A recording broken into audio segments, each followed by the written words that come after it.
Go to the item 12, which is the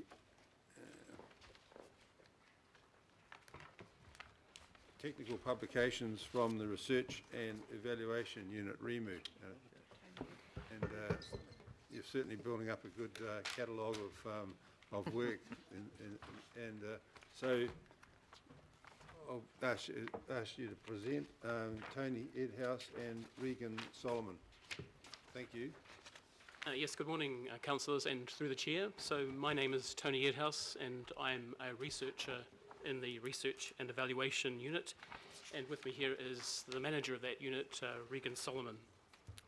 So the report is fairly much self-explanatory, so I don't have a great deal to say, except just to remind councillors that our unit does a wide range of technical publications, and the aim is to publicise our research, put forward evidence related to council policies, and it informs new policy making.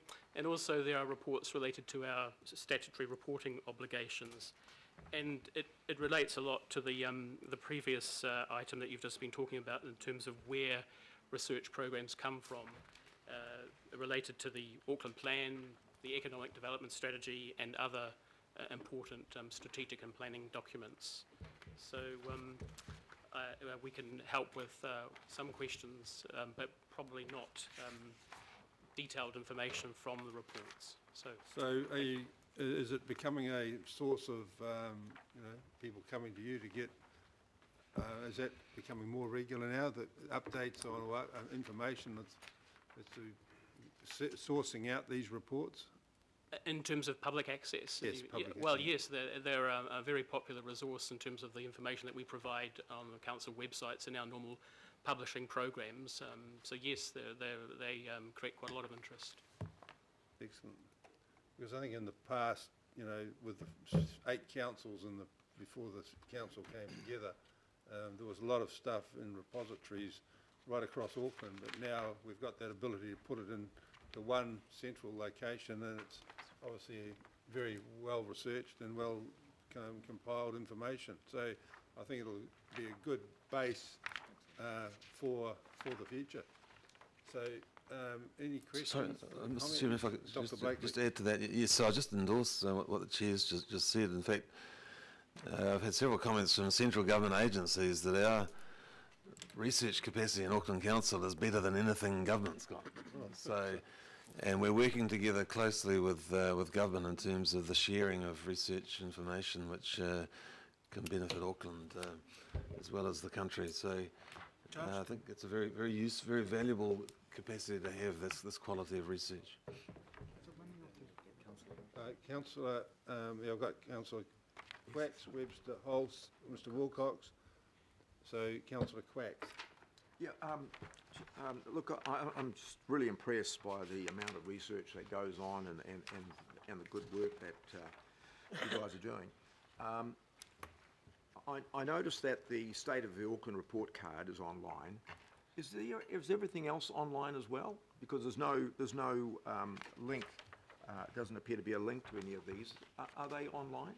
Yes, through the chair, all the reports mentioned in this summary report are available on the council website on a specific technical reports and research page. So they're all there. Okay, so you actually have a page dedicated to the research that your group does? Yes, we do. Okay, well that's great, because I think there's some clearly some very good work, and congratulations on the work that you guys are doing. It's great. Councillor Webster? Yes, thank you very much, and I agree that it's very, very good to have all this monitoring and research. I do have to ask you though, I mean we had a few issues last year with the figures you were using for Rodney. Has that been sorted out? I think you were about 5 years behind. Through the chair, I'm sorry, I'm not sure I have the knowledge of what. Well, maybe you could get back to me. They were using figures that were very old, and it was affecting a lot of the infrastructure planning that was going on, particularly actually in the whole of Rodney. So perhaps I could help, Mr. Chairman. Yes, so we took an action to follow up on the point that Councillor Webster's raising. It's in relation to transport issues and projections of transport usage and how that's impacting on planning for Rodney district area. So let's do an update memo for I councillors. just want to make sure we're using up-to-date figures, Roger, because it really impacts on what happens. Yep. And we were using very old figures. Thank you. Thank you. Councillor Holz. Thank you. I'm happy to move the recommendation, Mr. Chair, and just make a comment and having a look at a couple of the pieces of research around particularly retrofit your home and the housing market.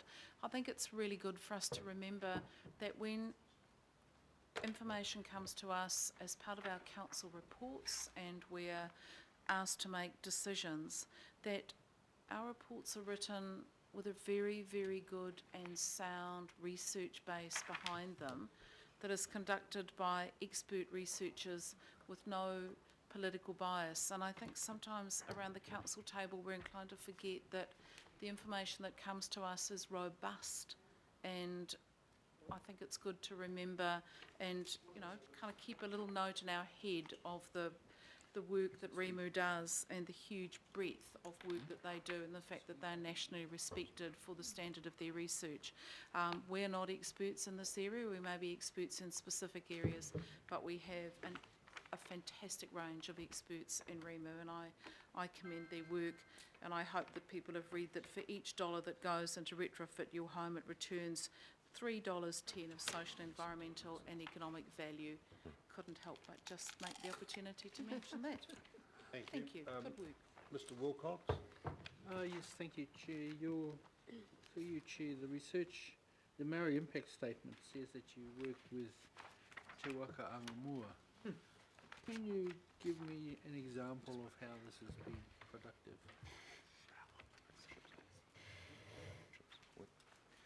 Through the Chair, so we have one research project underway at the moment looking at ecological restoration around Bastion Point, and I think, I don't know the details of that, but that there has been some discussions with Te Waka on either its design and or its implementation, but I can give you more information on the detail of that particular project.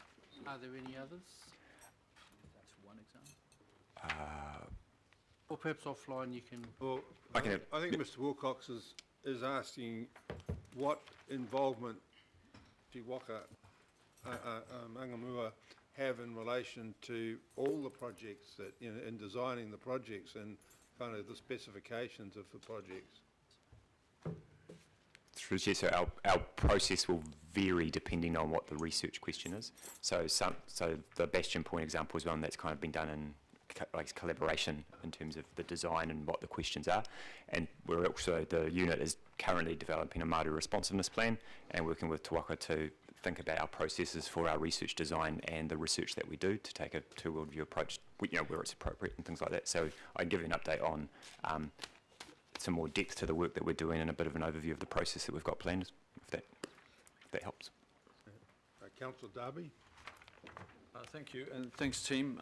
It is great to have this data come through because we make decisions on data, and then we need to look at the holes in the data, the questions that we're not asking, and I'm sure the team are always working that one up. And for me, it is an acute measure of our success and failure in certain areas. That is, but only the areas that we're measuring and surveying. And we will discover over time that there's areas that we're not capturing, and I'm sure the team has got its eyes on that. So there's, some data is glowing and some data is embarrassing, and that's the truth of what's in here, and that's all good. For me, I'm fascinated by how international agencies that measure us, like Mercer and the what's the other one? The Economist Intelligence Unit, and there are some others. There's probably about 4 or 5. Thanks, Dr. Blakely. How do they read us? And I'm just wondering if they ever come to you, or do they ever come to this council to find out how we say we are going? And it intrigued me that Mercer have just come out and placed us 3 or 4 in the world. But a week before, the Economist Intelligence Unit didn't rate us in the top 10. It didn't even rate us in the top 10 safest cities. So I'm just wondering, how they do measure that, do they come to us, or Dr. Blakely, you might like to add, and do they survey the whole of Auckland, or are they surveying the city centre of Auckland? Because my experience of Vancouver is it's great at its core like Auckland is, but if you go to the suburbs of Vancouver, it's just like so many other cities, it's desperate. Well, if you take the Mercer survey, which is the one that the result just came out yesterday, I think, that we again rated third in the world. That was developed as a survey for HR companies who are looking at what are the places around the world that are most attractive in terms of people wanting to locate and work in. If you go into Google, you can go into Mercer and you'll see the criteria that they evaluate us against. And so I know what they do is they do look at our website in terms of extracting data from that, and they look at other sources of information about Auckland in terms of doing their evaluation of how we rate, as do the Economist Intelligence Unit in Monocle, and there's about 20 other of these surveys around as well. Are they measuring the whole of Auckland, or are they measuring the city centre? They'll be measuring the whole of Auckland. Thank you. Councillor Quacks. Yeah. Second Just following up time from Councillor around. Darby's question, I think he's, are your reports peer reviewed, or are some of them peer reviewed and others not peer reviewed, or because I note with Councillor the question that was also asked by Councillor Webster, where it appeared there might have been some data missing or out of date, and so that's the question around whether or not this research is peer reviewed. Yes, through the chair, we have a peer review panel which serves exactly that purpose. All our technical publications come before that panel, and formal peer reviews are initiated. So they're not, the technical reports are not published until the peer review is complete. Okay. And so you would then have specialist peer review groups for the different areas of research, whether it be housing, the capacity supply for housing, or pollution in the Gulf, or whatever. So yes, that's correct. The panel commissions both internal experts and external experts to review our technical reports. Right. Thank you. And those are and comments by those groups are published as well? No, the peer review operates in a kind of a convention of anonymous and confidential review. Right. Okay. But we keep detailed records, of course. Yeah. And that guides your publications that guides your publications as well. Yes, that's correct. Yes. So, with no other questions, I'll therefore, Councillor Holst, Deputy Mayor's moved the recommendation. I have a seconder. I'll second it. Councillor Anai. Oh, sorry. I'll put the motion. Those in favour? Aye.